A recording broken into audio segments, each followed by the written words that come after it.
வணக்கம் நண்பர்களே.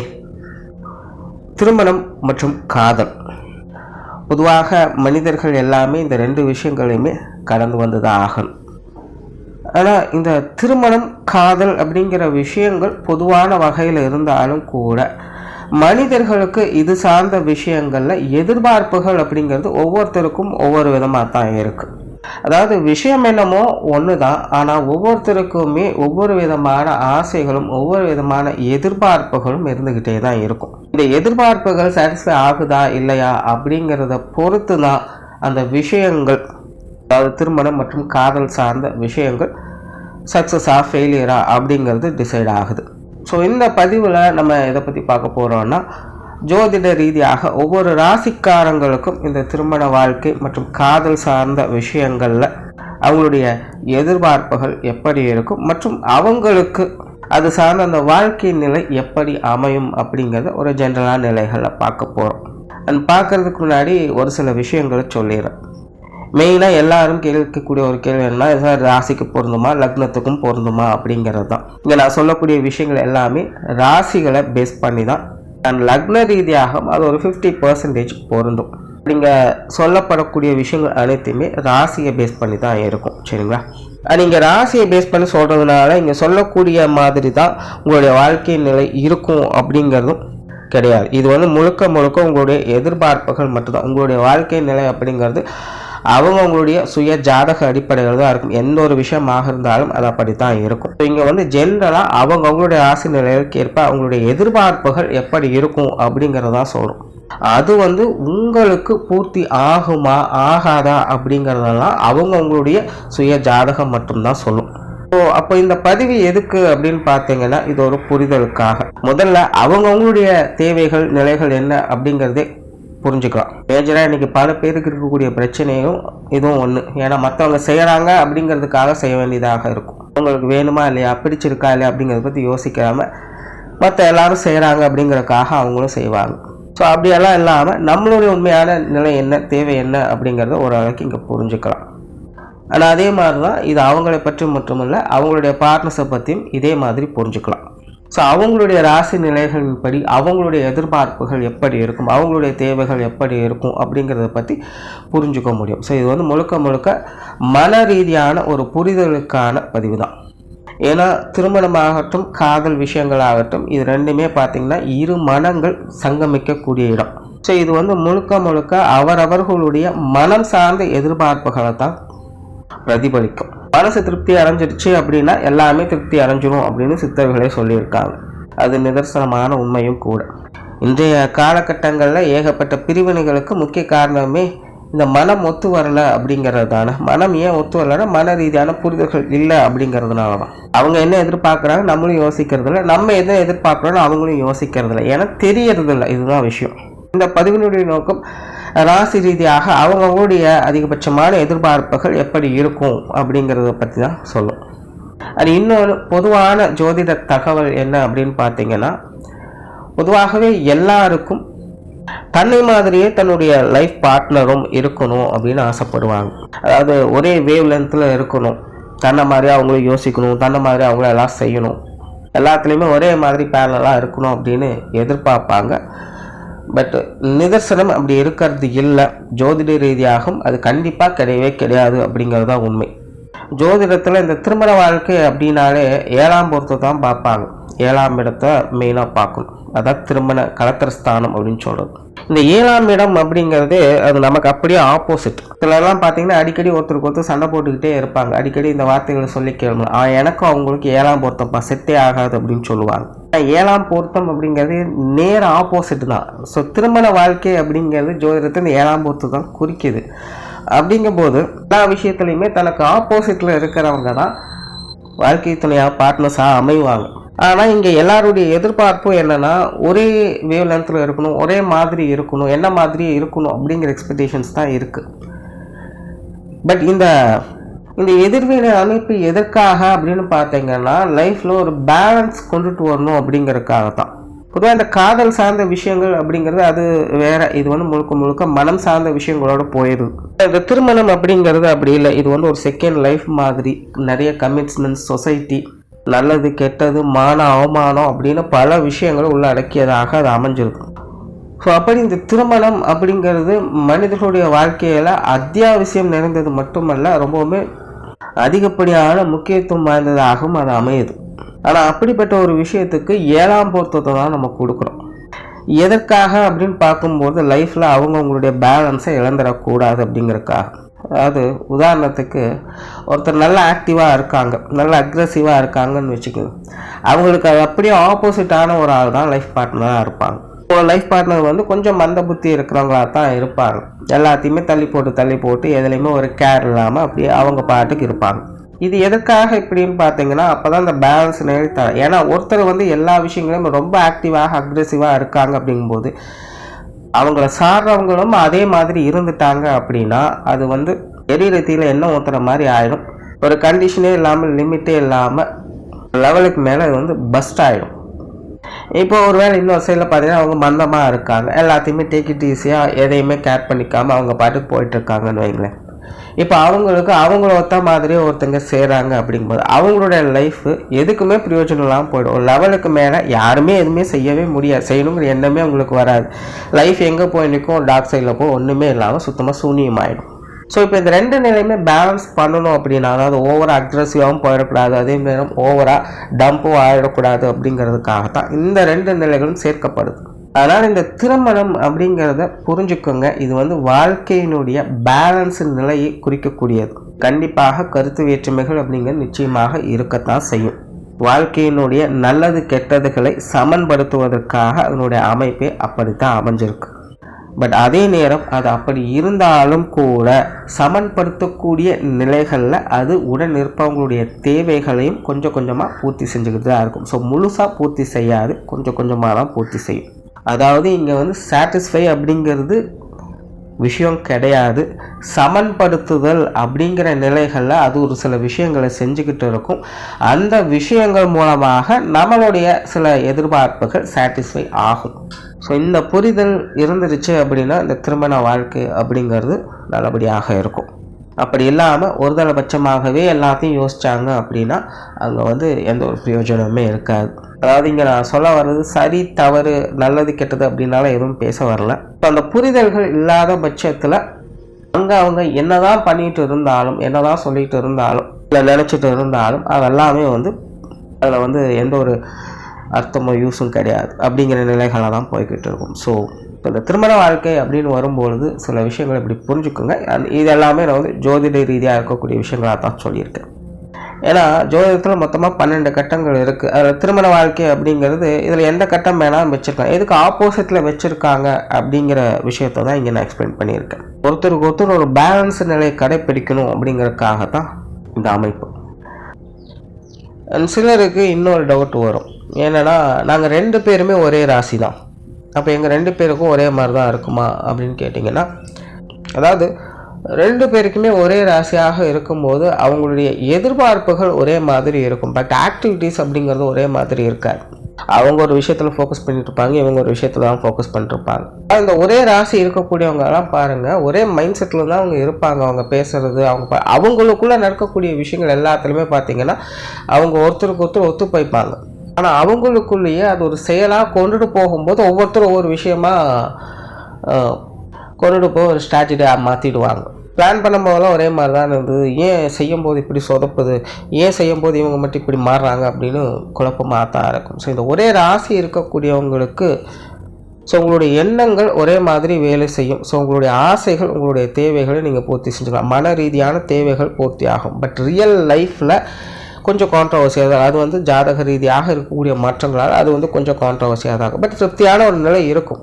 ஏன்னா எதிர்பார்ப்புகள் 2 பேருக்குமே கிட்டத்தட்ட ஒரே மாதிரி தான் இருக்கும். ஒரே வேவ் லென்த்தில் அவங்க தான் ட்ராவல் பண்ண முடியும். இப்போ ஒரே வேவ் லென்த்தில் ட்ராவல் பண்ணது நல்லது தானே அப்படின்னு நினைக்கலாம்.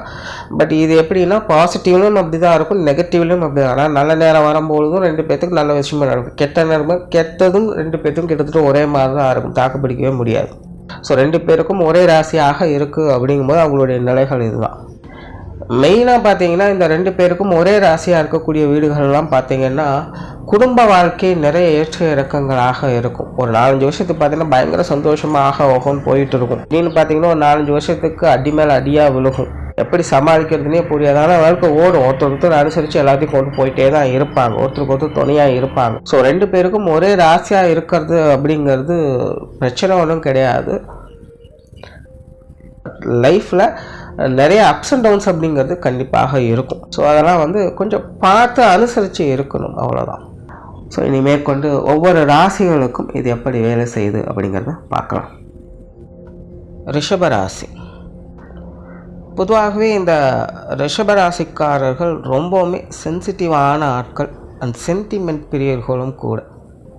இயற்கையாகவே இந்த அன்பு, பாசம், நேசம் போன்ற விஷயங்களில் ஊறி போய் இருக்கக்கூடியவங்களாக இருப்பாங்க. அண்ட் இந்த ஃபேமிலி ஸ்ட்ரக்சரையே அதிகமாக நேசிக்கக்கூடியவங்களாக இருப்பாங்க. அம்மா, அப்பா, கூட பிறந்தவங்க, லைஃப் பார்ட்னர், குழந்தைங்க, தாத்தா, பாட்டி அப்படின்னு இவங்க இருக்கக்கூடிய அந்த 4 செவத்துக்குள்ளே இருக்கக்கூடிய குடும்பத்தில் யாரெல்லாம் இருக்கிறாங்களோ அவங்க எல்லாரையுமே நேசிக்கக்கூடிய இயல்பு இவங்களுக்கு உண்டு. எல்லாரையுமே ஒரே மாதிரி தான் இவங்க பார்ப்பாங்க. குடும்பத்தை அனுசரணையாக மெயின்டைன் பண்ணி போகிறது இவங்களுக்கு பிடித்த விஷயமாக இருக்கும். ஸோ ஜென்ரலாக இந்த ஃபேமிலி ரிலேட்டடான விஷயங்களில் ரொம்பவுமே சென்டிமெண்ட் பிரியராக இருப்பாங்க. அண்ட் இயற்கையாகவே இவங்ககிட்ட இந்த அன்பு, பாசம், நேசம் போன்ற விஷயங்கள்லாம் அபரிவிதமாகவே செயல்படும். ஒரு வித கற்பனைகளுக்குள்ளே எப்போவுமே இருப்பாங்க அப்படின்னு சொல்லி இந்த மாதிரியான விஷயங்களுக்குள்ளே ஆசாபாசங்கள் இவங்களுக்கு அதிகம் இருக்கும். தன்னால் முடிஞ்ச அளவுக்கு யாருக்கும் எந்த ஒரு தொந்தரவும் இல்லாமல் ஒரு சுமூகமான நிலைகளில் மற்றவங்களுக்கு உபயோகமாக நிலைகள் இருக்கணும் அப்படின்னு நினைப்பாங்க. பட் அதே நேரம் மற்றவங்ககிட்டையும் அதே விஷயங்களை எதிர்பார்க்கவும் செய்வாங்க. நார்மலாகவே இவங்க எல்லாருடைய அரவணைப்பும் தனக்கு தேவை அப்படின்னு நினைக்கக்கூடியவங்க தான். அண்ட் இது காதல் விஷயங்கள், திருமண அமைப்புகள் அப்படின்னு வரும்போது இதுலேயும் ஒரு அலாதியான பிரியத்தை காட்டக்கூடியவங்க. இவங்க ஒரு கலா ரசிகர்கள் அப்படின்னே சொல்லலாம். நார்மலாகவே ரிஷபராசிக்காரர்கள் கலை உணர்வு அதிகம் மிக்கவங்க தான். கலைகளை ரசிக்கக்கூடியவங்களாகவும் கலைகளை உருவாக்கக்கூடியவங்களாகவும் இவங்க இருப்பாங்க. இதெல்லாமே பார்த்திங்கன்னா ஒரு வித கற்பனை சிந்தனைகள் இல்லாமல் எதுவும் நடக்காது. இந்த கற்பனை உணர்வுகள் அதிகம் இருக்கக்கூடியவங்களால இந்த மாதிரியான விஷயங்களில் ஈடுபடவே முடியும். ஸோ அப்படி தான் இந்த ரிஷபராசிக்காரங்களுக்கும் இந்த இயல்பாகவே ஈடுபாடுகள் அப்படிங்கிறது உண்டு. ஸோ இந்த காதல் சார்ந்த விஷயங்களும் இதனாலேயே அவங்க ரொம்பவுமே அதிக அளவில் ஈர்க்கப்படக்கூடியவங்களாக இருப்பாங்க. ரொம்பவுமே இளம் வயதுலேருந்தே இந்த காதல் உணர்வுகள் இவங்களுக்கு தூண்டப்படுது. அதனாலே இவங்களுடைய இளம் வயதுலேருந்தே இவங்க காதல் விஷயங்களில் விழ ஆரம்பிச்சிடுறாங்க. பட் பிரச்சனை என்னென்னா இவங்க எதையுமே வெளிப்படையாக சொல்ல மாட்டாங்க. ஆனால் அதை மற்றவங்க தானாக புரிஞ்சுக்கிட்டு அதை செயல்படுத்தணும் அப்படின்னு நினைப்பாங்க.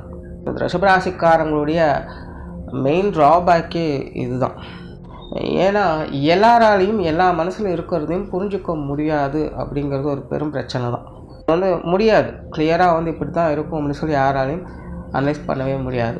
ஸோ அப்படிப்பட்ட நிலையில் இந்த ரிஷபராசிக்காரங்களோட அதிகபட்சம் எண்ணம் என்ன அப்படின்னா இவங்க வெளிப்படையாக எதுவும் சொல்ல மாட்டாங்க. ஆனால் அவங்களுடைய லவர் ஆகட்டும் இல்லை லைஃப் பார்ட்னர் ஆகட்டும் அதை அவங்களா புரிஞ்சுக்கிட்டு அதுக்கு தகுந்த மாதிரி நடக்கணும் அப்படின்னு எதிர்பார்க்கணும். மற்றபடி வேறு எந்த ஒரு எதிர்பார்ப்புமே அவங்கக்கிட்ட இருக்காது. ரிஷபராசிக்காரங்க அதிகபட்சமான எதிர்பார்ப்பு என்னன்னா தன்னோட லைஃப் பார்ட்னர் எந்த அளவுக்கு தனக்கு லாயலாக இருக்காங்க அப்படிங்கிறதான் பார்ப்பாங்க. அவங்க எந்த அளவுக்கு நமக்கு இம்பார்ட்டன்ஸ் கொடுக்குறாங்க, நம்ம மேலே எந்த அளவுக்கு பிரியத்தோடு இருக்கிறாங்க, நம்மளை எந்த அளவுக்கு விட்டு கொடுக்காமல் இருக்காங்க அப்படிங்கிற மாதிரியான இந்த உறவு நிலை சார்ந்த விஷயங்களை தான் அதிகமாக கவனிப்பாங்க. மற்ற விஷயங்கள்லாம் அவங்களுக்கு பெரிய ஈர்ப்பு கிடையாது. அதில் அஃப்கோர்ஸ் இவங்களுக்கு எப்போவுமே பார்த்திங்கன்னா இந்த காதலர்கிட்ட, லைஃப் பார்ட்னர்கிட்ட ஒரு விதமான பொசசிவ்னஸ் அப்படிங்கிறது எப்போவுமே இருக்கும். வெளிப்படையாக பார்த்தாலும் எதுவும் தெரியாது. ஆனால் உள்ளுக்குள்ளே அவங்க நோட்டம் விட்டுட்டே தான் இருப்பாங்க. அவங்க என்ன செய்கிறாங்க, என்ன பண்ணுறாங்க அப்படிங்கிறத கண்காணிச்சிட்டே தான் இருப்பாங்க. இவங்களை பொறுத்த வரைக்கும் ஒரு சிம்பிளான எதிர்பார்ப்பு என்ன அப்படின்னு பார்த்தீங்கன்னா, நீங்கள் எப்படி வேணாலும் இருங்க, நீங்கள் நல்லவங்களாக இருங்க, கெட்டவங்களாக இருங்க, அதை பற்றியெல்லாம் எனக்கு பிரச்சனையே கிடையாது. ஆனால் எனக்கு உண்மையாக இருங்க, என்ன உண்மையாக நேசிங்க, எனக்கு இம்பார்ட்டன்ஸ் கொடுங்க அப்படிங்கிறது தான் இவங்களுடைய அதிகபட்ச எதிர்பார்ப்புகள். மற்றபடியெல்லாம் இவங்களுக்கு எந்த ஒரு கண்டிஷனுமே கிடையாது. கார் இருக்கணும், பங்களா இருக்கணும், கருப்பாக இருக்கணும், சிவப்பாக இருக்கணும், ஒல்லியாக இருக்கணும், இந்த மாதிரிலாம் எதுவும் கிடையாது. எப்படி வேணாலும் இருக்கணும், எதை வேணாலும் நான் அக்செப்ட் பண்ணிக்கிறேன். ஏன்னா ரிஷபத்தினுடைய இயற்கை அமைப்பே பார்த்திங்கன்னா எல்லாத்தையுமே அப்சர்வ் பண்ணுறது தான், ஏற்றுக்கொள்ளக்கூடிய நிலை தான் அதுக்கு இருக்கும். அதாவது இந்த மண்ணினுடைய தன்மை ரிஷபத்திற்கு உண்டு. மண்ணுக்குள்ளே என்ன போட்டாலும் அதை எடுத்துக்கும். அதை எடுத்துட்டு தன்னால் முடிஞ்ச அளவுக்கு ரிட்டர்ன் ஏதாச்சும் ஒன்று கொடுக்கும். ஸோ அப்படி தான் ரிஷபத்தையும் பார்த்திங்கன்னா எப்படி வேணாலும் இருக்கட்டும், என்ன வேணாலும் இருக்கட்டும், அதை நான் ஏற்றுக்கிறேன், அதுக்கு ஏற்ற ரிட்டர்ன் அப்படிங்கிறது ஆப்போசிட்லேருந்து வந்துக்கிட்டே இருக்கும். அதுதான் ரிஷபராசிக்காரங்க. ஸோ ரிஷபத்தை பொறுத்த வரைக்கும் வேறு எந்த எதிர்பார்ப்பும் இருக்காது. முடிஞ்ச அளவுக்கு உண்மையாகவும் நேர்மையாகவும் ஒரு அன்பை மட்டும்தான் எதிர்பார்க்கும். பட் அன்ஃபார்ச்சுனேட்லி ரிஷபராசிக்காரங்களை பொறுத்த வரைக்கும் இது கிடைக்கிறதில்ல. கிளியராக சொல்லணும்னா 100க்கு 90% ஆட்களுக்கு இது எதிர்பார்ப்புகளாக மட்டும்தான் இருக்குது. நிதர்சன வாழ்க்கையில் அது வேறு மாதிரி தான் இருக்கும். ஏதோ ஒரு 10% ஆட்களுக்கு மட்டும்தான் அவங்களுடைய எதிர்பார்ப்புகள் ஃபுல்ஃபில் ஆகிற மாதிரி அவங்களுடைய லைஃப் அமையுது. மற்றபடி மற்ற ஆட்களெல்லாம் பார்த்திங்கன்னா மனசில் இந்த எதிர்பார்ப்புகள்லாம் இருக்கும். பட் இருந்தாலும் என்ன பண்ணுறது, வாழ்ந்தாகணும் அப்படிங்கிறக்காக எதையோன்னு மனசில் வச்சுட்டு அவங்க பாட்டுக்கு அவங்களோட வாழ்க்கையில் நடத்திக்கிட்டு தான் இருப்பாங்க. ஏன்னா அவங்களோட நேச்சரே அதுதானே, அவங்க எல்லாத்தையுமே அக்செப்ட் பண்ணக்கூடியவங்க தானே. ஸோ இப்படி லைஃப் அமைஞ்சாலும் அதையும் ஏற்றுக்கொள்ளுவாங்க. கொஞ்சம் நாள் கஷ்டமாக இருக்கும், அதுக்கப்புறம் பார்த்திங்கன்னா அது அப்படியே அவங்களுக்கு பழகிடும் இல்லை அவங்க ஏற்றுக்கிறாங்க. என்ன சங்கடங்கள் ஏற்பட்டாலும் மறப்போம் மன்னிப்போம்னு அவங்களுடைய வாழ்க்கை பாட்டுக்கு அவங்க போய்கிட்டே இருக்கும். பட் என்ன பிரச்சனைனா ஆப்போசிட்டில் இருக்கிறவங்க இதை வந்து புரிஞ்சிக்கவே மாட்டாங்க. அவங்களோட காதலராகட்டும், அவங்களுடைய லவ் பார்ட்னர் ஆகட்டும், அவங்க வேலை முடிஞ்சால் போதும் அப்படின்னு நினைக்கிறாங்க. அதே போல் ஒரு நிதானமே இருக்காது அவங்கக்கிட்ட. எல்லாத்துக்கும் அவசரப்படுவாங்க, எல்லாத்துக்கும் கோவப்படுவாங்க. அவங்கள புரிஞ்சிக்கவே முடியாது. எப்போ சிரிக்கிறாங்க, எப்போ முறைக்கிறாங்கன்னு அவங்களுக்கே தெரியாது. இந்த மாதிரியான நாட்கள் தான் அதிகமாக இந்த ரிஷபராசிக்காரங்க சிக்குவாங்க. ஓப்பனாக சொல்லணுன்னா ரிஷபராசியை பொறுத்த வரைக்கும் அவங்க ரொம்பவுமே சென்டிமெண்ட்டாக, இரக்க குணத்தோடு, விட்டு கொடுத்து அனுசரிப்பு செய்யக்கூடிய ஒரு குணத்தோட, சந்தோஷம், அழுகை அப்படின்னு எல்லாமே கலந்த உணர்வை வெளிப்படுத்தக்கூடியவங்களாக இருப்பாங்க. பட் இவங்களுக்கு அமையக்கூடிய லைஃப் பார்ட்னர் இருக்கிறதுக்கு அப்படியே ஆப்போசிட்டாக எல்லாத்துலேயுமே ஒரு அடமெண்டலாக இரக்கமற்ற தன்மையில் செயல்படக்கூடியவங்களாகவும் இருப்பாங்க. இந்த எமோஷனல் பிளாக்மெயில் பண்ணாலாம் எங்கிட்ட வேண்டாம் அப்படின்னு பேசக்கூடியவங்களாக தான் அவங்க இருப்பாங்க. பட் இது ஏன் இப்படி அமையுதுன்னா, இன்ட்ரொடக்ஷனில் சொன்ன மாதிரி இது எல்லாமே ஒரு பேலன்ஸ் தியரிக்காகத்தான். ஏன்னா இயற்கையாக ரிஷபராசிக்காரங்க எல்லாத்தையுமே விட்டு கொடுப்பாங்க. பட் இது ஒரு லெவலோடு இருக்கணும். ஒரு லெவலை க்ராஸ் பண்ணுது அப்படிங்கும்போது ஓவராக விட்டு கொடுத்து போனாலும் ஒன்றும் பிரயோஜனம். அதாவது விட்டு கொடுக்கறது லவ் லைஃப் அண்ட் மேரேஜ் லைஃபுக்கு மட்டும் சொல்ல, எல்லா விஷயங்களுக்குமே சொல்கிறேன். ஒரு லெவலுக்கு மேலே போகும்போது எல்லாமே கஷ்டம்தான் ஆகும். ஸோ இந்த விஷயத்தை பேலன்ஸ் பண்ணணும் அப்படிங்கிறக்காக, ஒரு கடிவாளம் போடணும் அப்படிங்கிறக்காகத்தான் இந்த மாதிரியான குண அமைப்புகள் கொண்டவங்களோடு அவங்க சேர வேண்டியதாக இருக்குது. அதே போல் இவங்களுடைய உதவி அவங்களுக்கும் தேவைப்படும். ஏன்னா ஆப்போசிட்டில் இருக்கிறவங்க ரொம்பவே அடமெண்டலாக, எதுக்குமே பிடி கொடுக்காதவங்களாக, எந்த உணர்வையுமே ஏற்றுக்கொள்ளாதவங்களாக, அவங்களோட வேலை மட்டும் முடிஞ்சவங்களா போயிடணும் அப்படின்னு நினைக்கிறாங்க. ஸோ அதுவும் வந்து ஒரு லெவலுக்கு மேலே போயிடுச்சு அப்படின்னா ரொம்பவுமே பிரச்சனை. ஸோ அவங்களுக்கு இவங்க பேலன்ஸ் ஆகும், இவங்களுக்கு அவங்க பேலன்ஸ் ஆகும் அமையிறாங்க. ஸோ இந்த புரிந்துணர்வு ஒருத்தருக்கு அமையிறது அப்படிங்கிறது கொஞ்சம் கஷ்டம். அதுதான் ஒரு 10% நபர்களுக்கு அந்த மாதிரி அமைஞ்சது. சுய ஜாதக ரீதியாக நல்ல அமைப்புகள் அவங்களுக்கு கொண்டு வந்து சேரும். பட் ஜென்ரலாக ரிஷபராசிக்காரர்கள் இந்த கான்ட்ரோவர்சி நிலைகள் அப்படிங்கிறது அதிகமாகவே செயல்பட்டுக்கிட்டு இருக்கும். பட் இப்படி தான் அவங்களுடைய காதல் வாழ்க்கையும் சரி, திருமண வாழ்க்கையும் போய்கிடும். கண்டிப்பாக ரிஷபராசிக்காரங்களுடைய குடும்பத்தில் கணவன் மனைவி உறவுகளுக்கும் சரி, காதல்களுக்கும், இது ஊழல் சார்ந்த விஷயம், ஊழல் கூட சொல்ல முடியாது, கண்டிப்பாக அது சண்டை சச்சரவு தான். ஊழல் அப்படிங்கிறது என்ன தான் சண்டை சச்சரவுனா கொஞ்சம் சின்னங்களோட போயிடும். பட் சண்டை சச்சரவுகள் அப்படிங்கிறது டைரெக்டாக ஈகோ தான். இவங்க வந்து ஊழலுக்கு தான் எதிர்பார்ப்பாங்க, பட் ஆப்போசிட்லேருந்து அதை எதிர்பார்க்க முடியாது. அவங்க வந்து டைரெக்டாக ஈகோவை தான் கொண்டுட்டு வருவாங்க. பட் உண்மையை சொல்லணும்னா இதுதான் ரிஷபத்தை பொறுத்த வரைக்கும் தேவைப்படக்கூடிய ஒன்று. ஏன் அப்படின்னா இவங்களுடைய சென்டிமெண்ட் உணர்வால் இவங்க வந்து எல்லாருக்குமே இறக்க குணத்தோடு இருந்து எல்லாத்துக்குமே இடம் கொடுத்துருவாங்க. கடைசியில் பார்த்து இவங்களுக்குன்னு ஒன்றுமே இல்லாமல் போயிடும். ஸோ இந்த நிலை இல்லாமல் இருப்பதுக்கு தான் ஆப்போசிட்டில் அந்த மாதிரியான ஆட்கள். ஸோ அவங்க வந்து ஒரு கடிவாளம் போடுற மாதிரி இறுக்கி பிடிச்சிட்டு தான் இருப்பாங்க. அப்படி இருக்கிற வரைக்கும் தான் அவங்களுக்கு இவங்க சேஃபாக இருக்க முடியும். இல்லை அப்படிங்கிற பட்சத்தில் வாழ்க்கை முழுவதும் கஷ்டப்பட்டு கொண்டு அழுது கொண்டு தான் இருக்கும். யாருக்குமே நன்றி இல்லை, எல்லாருக்கும் நான் செஞ்சேன், ஆனால் யாருமே என்னையை கண்டுக்கவே இல்லை அப்படின்னு புலம்பிக்கிட்டே இருப்பாங்க. பட் இப்போ என்ன நடக்குது அப்படின்னு பார்த்தீங்கன்னா, இவங்க என்ன புரிஞ்சுக்கல அப்படின்னு ஒருத்தர் மேலே மட்டும் அவங்க ப்ளேம் பண்ணுறாங்க. இதுதான் விஷயம். ஸோ இங்கே எப்படி இருக்குதுன்னு பார்த்தீங்கன்னா, 100 பேரையும் குறை சொல்கிறதுக்கு ஒருத்தர் மட்டும் குறை சொல்லிட்டு அழுதுட்டு இருக்கிறது நல்லது தான் அப்படிங்கிற மாதிரி இருக்கும். பட் என்னென்னா இந்த புரிந்துணர்வு அப்படிங்கிறது தான் தேவைப்படுது. இந்த பேலன்ஸ் நிலை பெறுவதற்காக இந்த மாதிரியான குண அமைப்பு பெற்றவங்க தான் இவங்கக்கிட்ட வருவாங்க. அதுக்கு காரணம் இவங்க தான். ஸோ ஒருத்தருக்கு ஒருத்தர் இந்த அண்டர்ஸ்டாண்டிங்கோடு இருந்துட்டாங்க அப்படின்னா அவங்களுடைய வாழ்க்கை நிலை அப்படிங்கிறது ஒரு பேலன்ஸ் நிலையில் சமாளிச்சுட்டு சுமூகமாக இருக்கும். ரிஷபராசிக்காரங்க வந்து நார்மலாகவே ரசனை பண்புகள் அதிகம் முடியும். முன்னாடி சொன்ன நல்ல கலா ரசிகர்கள். ஸோ இந்த ரொமான்ஸ் சார்ந்த விஷயங்கள்லாம் பார்த்திங்கன்னா இவங்க நல்லா ஒரு ப்ளே பண்ணணும் எதிர்பார்ப்பாங்க. சும்மா டைரெக்டாக ஆக்ஷனில் இறங்குறது அப்படிங்கிறதெல்லாம் இவங்களுக்கு பிடிக்காது. இவங்களை பொறுத்த வரைக்கும் ஆறாமரை எல்லாத்தையுமே ருசித்து சாப்பிடணும் அப்படின்னு தான் எதிர்பார்ப்பாங்க. ஸோ இந்த ரொமான்ஸ் சார்ந்த விஷயங்களில் ரசனை மிக்கவங்க, பட் ஸ்லோ பேர்னான ஆட்கள் தான். இந்த காதல் சார்ந்த விஷயங்கள், உணர்வுகள் சார்ந்த விஷயங்கள்லாம் பார்த்திங்கன்னா ரொம்ப ஈஸியாக ட்ரிகர் ஆகக்கூடியவங்களாகவும் இருப்பாங்க. பட் இவங்களுடைய பார்ட்னர்ஸ் எல்லாம் பார்த்தீங்கன்னா பெரும்பாலும் இந்த ரொமான்ஸ் சார்ந்த விஷயங்களை நான் எனி டைம் ரெடி அப்படிங்கிற மாதிரி தான் இருப்பாங்க. அவங்கள பொறுத்த வரைக்கும் இந்த ஆமரம் உட்காந்து ஆராய்ச்சி பண்ணுற வேலைலாம் பிடிக்க டைரெக்டாக லைவ் ஆக்ஷன்லாம் இறங்கிடுவாங்க. பட் இதுவும் பார்த்திங்கன்னா ஒரு பேலன்ஸ்டான நிலைகள் அப்படின்னு தான் சொல்லணும். பட் என்ன ஒருத்தருக்கு ஒருத்தர் இந்த விஷயங்கள் புரிஞ்சுக்கிட்டு செயல்பட்டாங்க அப்படின்னா அவங்களுக்குள்ள இன்னும் கொஞ்சம் நல்ல ஒரு அண்டர்ஸ்டாண்டிங் கிடைக்கும். அண்ட் ரிஷபராசியை பொறுத்த வரைக்கும் இந்த காதல் வாழ்க்கை, திருமண வாழ்க்கை அப்படிங்கிறதெல்லாம் பார்த்திங்கன்னா மன ரீதியாக ஒரு திருப்திகரமான வாழ்க்கையை வாழக்கூடியவங்களாக, அதாவது அவங்களுடைய எதிர்பார்ப்புகள், அவங்களுக்குள்ள இருக்கக்கூடிய ஆசாபாசங்கள் இதெல்லாமே ஒரு கற்பனை உலகத்தில் அவங்க மிதந்துக்கிட்டு இருப்பாங்க. அதில் அவங்க சந்தோஷமாக இருப்பாங்க. அவங்களோட லைஃப் பார்ட்னர் எப்படி இருந்தாலும் சரி. அண்ட் ரியல் லைஃப்னு வரும்பொழுது அது கண்டிப்பாக கான்ட்ரவர்சிஸ் இருக்க தான் செய்யும். பட் இருந்தாலுமே அவங்களுடைய கற்பனை உலகத்தில் அவங்க சந்தோஷமாக இருக்கிறதுனால இங்கே இருக்கக்கூடிய ஸ்ட்ரகிள்ஸ் வந்து அவங்களுக்கு பெருசாக இருக்கும். கொஞ்ச நாள் சங்கடமாக இருக்கும். அதுக்கப்புறம் இது இப்படி தான் இருக்க போகுது, நமக்கு தேவையில்லை, நம்ம சந்தோஷம் அங்கே இருக்குதுன்னு அவங்க அதில் மூழ்க ஆரம்பிச்சிடுவாங்க. ஸோ ஆரம்பத்தில் சொன்ன மாதிரி தான் 90% நபர்கள் இப்படி தான் இருப்பாங்க. ஒரு 10% ஆட்களுக்கு தான் நல்லபடியாக ரியல் லைஃப்லேயும் எல்லாமே செட் ஆகிடுது. இப்போ இதெல்லாமே பார்த்திங்கன்னா பை நேச்சராகவே ரிஷபத்துக்குன்னு இருக்கக்கூடிய அமைப்பு இதுதான். நன்றி, வணக்கம், வாழ்க வளமுடன்.